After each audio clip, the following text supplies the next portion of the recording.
Okay, let's start with the obvious, Istanbul, the gate to the east. Now, once serving as a capital of the Ottoman and Byzantine Empire, Istanbul today is the largest city in Turkey and one of the largest in the world. Now, Istanbul stretches across both sides of the Bosporus, a narrow strait that connects Asia and Europe, making it the only city in the world spanning 2 continents. Now, impressive architecture, historic sites, dining, shopping, nightlife, and exotic atmosphere all make Istanbul one of the world's top tourist destinations.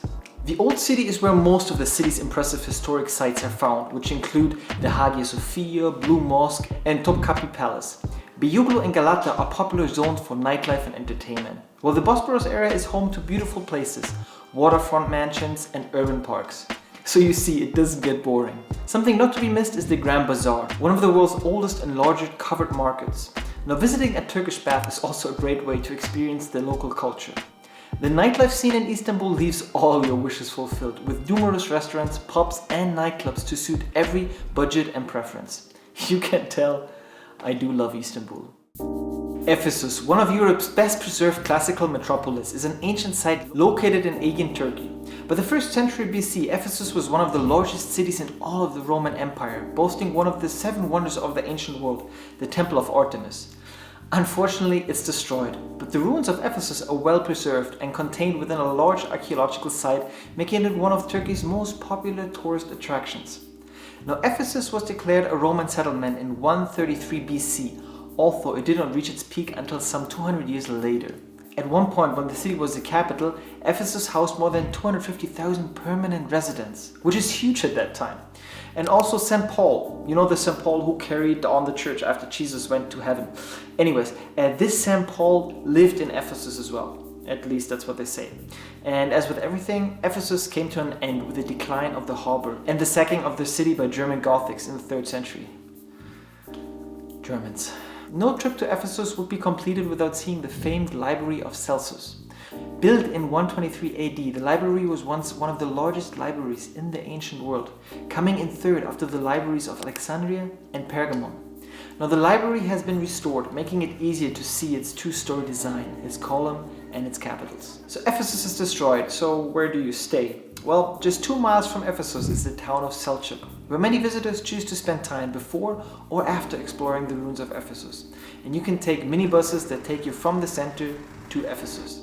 Now, these minibuses will wait for others, so you can share the cost, or you can take a cab if you're not flexible enough, to wait for others. Situated in central Anatolia of Turkey, Cappadocia is best known for its fairy tale landscape of unusual formations resembling chimneys, cones, mushrooms, and pinnacles. Now, natural processes such as ancient volcanic eruptions and erosion have all sculpted these odd formations over the ages, with some of them rising as much as 40 meters high. However, thousands of years ago, mankind added remarkable touches to the landscape by carving out houses, churches, and underground cities from the soft rock. Yeah, people actually lived in them. Today, the region's natural wonders and historic sites all make it a popular tourist destination. While much of Cappadocia is located in the province of Nefisir, some of the main towns in the regions are Ürgüp, Göreme, Avanos, Ortaköy, and Mustafa Pasa, and I'm sure I butchered the last one. Now, some of the caves in the region are actually hotels where you can sleep in, and I did that there, and it's really cool. I can recommend it. While there, you can also hop in one of the many balloon rides that arise in the morning. And I'm sure you've seen pictures of that. It's all over Instagram. And if you don't want to do a balloon ride, make sure to wake up early to look up in the sky when dozens of these balloons are floating below the clouds. I don't use this word a lot, but yeah, it's really magical. Now, I hear this over and over from Turks that if they could, they would all just live in Izmir and Çeşme. And there's a reason for that. During the summer, the marina buzzes with life as travelers fill its many restaurants and cafes. Now, key to Çeşme's appeal is its proximity to beautiful beaches. Now, you can head to lively Ayorgi Kuyu to party in beach clubs or rent snorkeling gear and charter a boat out to Mavi Koy, a serene cove with crystal clear waters. Now, careful, this area cannot be accessed by land. To get to Çeşme, fly into the airport in Izmir, located about 90 kilometers away. And Turkish minibuses known as dolmuş run regularly between these 2 cities. Ferries also run between Çeşme and the Greek island of Chios. Now, the town itself, the town of Çeşme, is compact and easily walkable. And special treat is to visit during the Çeşme Marina Wine Festival, when you can taste locally made wines from regional producers. Man, life is hard. Rize is a city in the eastern part of the Black Sea region. It is one of Turkey's most beautiful tourist places, with many picturesque natural places, making it the favorite destination for many visitors on holidays.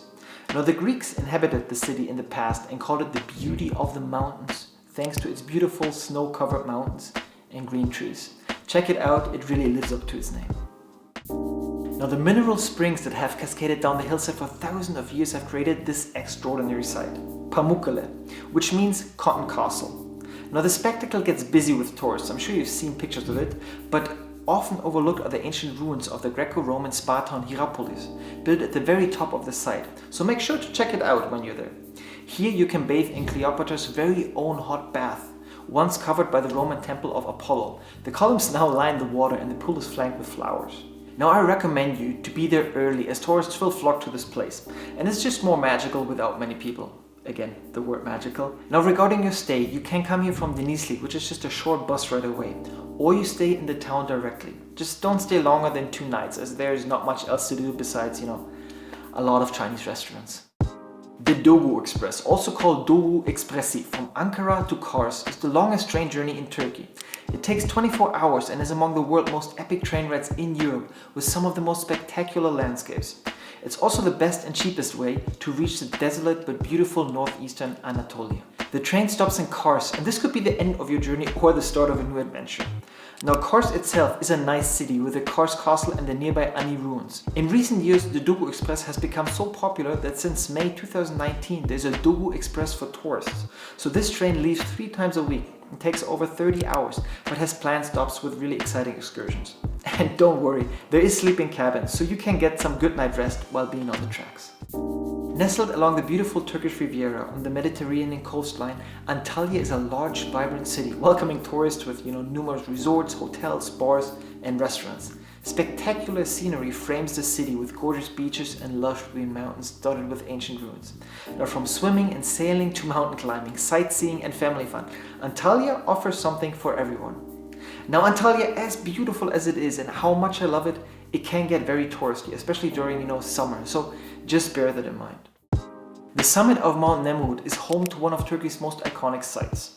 Now, the fascinating and eerie funerary mound of King Antiochus I sits atop this 2,150-meter peak. Under the 50-meter high man-made burial mound, Antiochus' tomb is said to be concealed, though, despite extensive archaeological work here, this tomb has never been found. Now, the spectacular terrace here is littered with the toppled remnants of giant stone statues that were once majestically lined up to celebrate the king's own glory and the glory of the gods. If you only have time for a short journey into eastern Turkey and have to pick one site to see, Mount Nemrut can't be beaten. Arrive for sunrise on the summit to experience the true magic of the setting. I said it again, magic. Just be aware that the road leading to the mountain is only accessible from around May to October, and also be aware that from the summer car park to the funerary terraces there is about a 600-meter uphill walk.